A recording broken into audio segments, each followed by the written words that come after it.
నా కోసం ప్రాణాన్ని కూడా ఇచ్చేటువంటి గుణం కలిగినటువంటి వ్యక్తి మీద దాడి జరిగింది.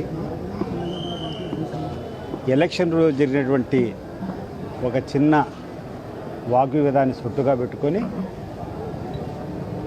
కొంతమంది చేసేటువంటి దౌర్భాగ్యమైనటువంటి చర్య ఇది, పిరికి పందల చర్య. వేంపల్లె చాలా ప్రశాంతమైనటువంటి గ్రామం. వేంపల్లెలో ఎప్పుడు కూడా ఎవరు కూడా ఇటువంటి సంఘటనలను హర్షించరు, ముఖ్యంగా అనేటువంటి ప్రజలు కూడా హర్షించరు. ఈ యొక్క దాడికి వెనకలు కలిగినటువంటి కారణం అంతా ఒకటి. వేంపల్లె ఒక సంపన్నమైనటువంటి బాగా ఎదుగుతున్నటువంటి పట్టణం. ఆ పట్టణంలోకి రౌడీయిజం పేరుతో ఇటువంటి కార్యక్రమాలు చేసి మేము ఇక్కడ అత్యంత గౌరవం ఉన్నటువంటి వ్యక్తిని మేము ఈ రకంగా చేశాము, మేము ఏమైనా చేయగలుగుతామనేటువంటి ఒక సంకేతం పంపించడానికి ఈ యొక్క కార్యక్రమం జరిగింది. తద్వారా ప్రజలను భయభ్రాంతులను చేయడం, అక్కడటువంటి సామాన్య ప్రజలను బెదిరించి వాళ్ళ దగ్గర నుంచి రౌడీజం చేసి పబ్బం గడుపుకోవాలనేటువంటి ఆలోచనతో జరిగినట్టు నాకు అనిపిస్తుంది. నేను వీళ్ళందరికీ కూడా హెచ్చరిస్తున్నాను, మీరు ఎన్ని ఇటువంటి కార్యక్రమాలు చేసినా, మీరు ఎంత రకంగా రెచ్చగొట్టినా ప్రజాస్వామ్య పద్ధతిలోనే మీకు తిరిగి జవాబు చెప్తాం. ఇటువంటి కార్యక్రమాలు నాకు తెలిసి ఏ పొలిటికల్ పార్టీ కూడా ఎంకరేజ్ చేయదు.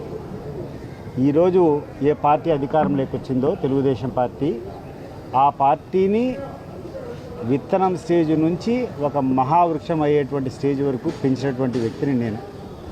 కానీ అక్కడ జరిగినటువంటి కొన్ని పరిణామాలలో నేను బయటికి రావాల్సి వచ్చింది. రాజశేఖర రెడ్డి గారి హయాంలో పులివెందుల ప్రాంతానికి కానీ కడప ప్రాంతానికి కానీ అనేక అభివృద్ధి కార్యక్రమాలు జరిగాయి. దాంట్లో కొన్ని బ్యాలెన్స్ ఉన్నాయి. నేను తెలుగుదేశం పార్టీ అధికారం వచ్చిన తర్వాత తెలుగుదేశం పార్టీ తరఫున ప్రజలకు మేలు చేయాలనేటువంటి సంకల్పంతో రాజశేఖర రెడ్డి గారు చేసి అసంపూర్ణంగా ఉన్నటువంటి పనులన్నీ కూడా పూర్తి చేశారు. ఈరోజు కూడా తెలుగుదేశం పార్టీ నాయకులకు అందరికీ కూడా పిలుపునిస్తున్నాం, మీరు మంచి పనులు చేయండి. అనేక కార్యక్రమాలు జగన్మోహన్ రెడ్డి చేస్తారు, అవి ఇంకా కొన్ని పెండింగ్ స్టేజ్లో ఉన్నాయి. 80% 90% అవి కంప్లీట్ కానిటువంటివి ఉన్నాయి. అటువంటి పనుల మీద దృష్టి కేంద్రీకరించి ఆ పనులు పూర్తి చేయించి ప్రజల మన్నన పొందేదానికి ప్రయత్నం చేయండి. కానీ ఇటువంటి చౌకబారు రాజకీయము, మనుషులను భయపట్టి లేకుండా ఉంటే కాంట్రాక్ట్ను భయపట్టి అనేటువంటి వనరులను దోచుకోవాలనేటువంటి ఆలోచన చేస్తే మీకు తప్పకుండా ప్రజలు బుద్ధి చెప్తారు. మేము ఇటువంటి సంఘటనలు కాదు, ఇటువంటి కొన్ని వందలు జరిగినా, కొన్ని ప్రాణాలు పోయినా మేము మాత్రం మా అహింసావాదాన్ని వీడం. మా అహింసావాదంలోనే మీకు బుద్ధి చెప్తాం, ప్రజలంతా కూడా సమైక్యం చేస్తాం. ఇటువంటి దుశ్చర్యలపైన పోరాటం జరుగుతుంది. అంటే కేవలం సతీష్ రెడ్డి అనే వ్యక్తిని టార్గెట్ చేస్తున్నారా, లేకుంటే అంటే ఒకటి ఎలక్షన్ల రోజు ఒక చిన్న కార్యక్రమం జరిగింది, ఒక చిన్న ఇన్సిడెంట్ జరిగింది. ఒక పోలింగ్ బూత్ దగ్గరికి రఘునాథ్ రెడ్డి అనేటువంటి వ్యక్తి రావడము, ఒక చిన్న సంఘటన చేయి చూపించి దుర్భాషలాడడం జరగడంతో అన్నటువంటి నా కుమారుడైతే మిగతా వాళ్ళంతా కూడా అక్కడ రివోల్ట్ కావడం జరిగింది. అంటే ఇట్ వాజ్ ఓవరాల్ ఒకరికొకరు మౌఖికంగా మాట్లాడుకున్నారు తప్పితే ఎటువంటి అక్కడ చర్య జరగలేదు. దాన్ని అడ్డం పెట్టుకొని దానికి ప్రతీకారంగా ఇది చేసినామనేటువంటి రకంగా సృష్టించడానికి ప్రయత్నాలు జరుగుతున్నాయి. కానీ వాస్తవం అది కాదు.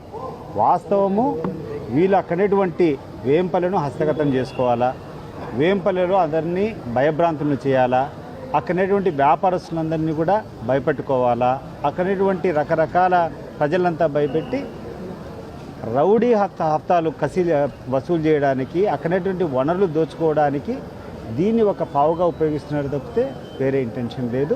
కానీ వీళ్ళు ఎటువంటి రెచ్చగొట్టే పనులు చేసినా కూడా ప్రజల్లో ఐక్యత సాధిస్తాం.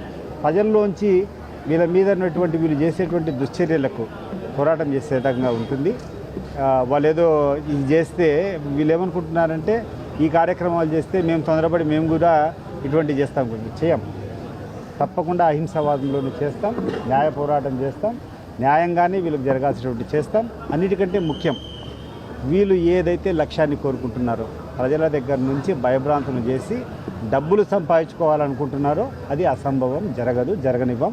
వేంపల్లె ప్రజలకు మేము అండగా ఉంటాం. అంటే వేంపల్లిలో కేవలం సతీష్ రెడ్డి అనే వ్యక్తిని డౌన్ చేయాలంటే కనుక ఇలాంటి చిన్న చిన్న వ్యక్తులు భయపరాధులు చేస్తేనే సతీష్ రెడ్డి డౌన్ అవుతారని కేవలం ఇలాంటి ఉద్దేశాలు మనం ఆలోచించవచ్చు.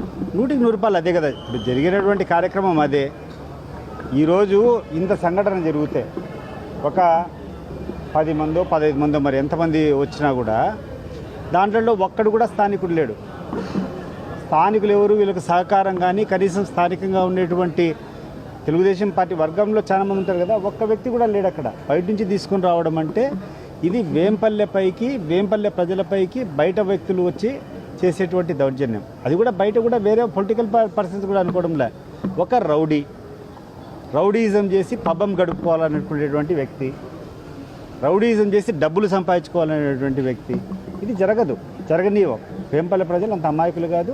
మేము సమైక్యంగా పోరాటం చేస్తాం. ఇదేదో న్యాయ రకంగానే చేస్తాం. ప్రజల్లో ఒక క్రమశిక్షణ తీసుకొని ప్రజల్లోనే ఈ యొక్క పోరాటం స్టార్ట్ చేపిస్తాం.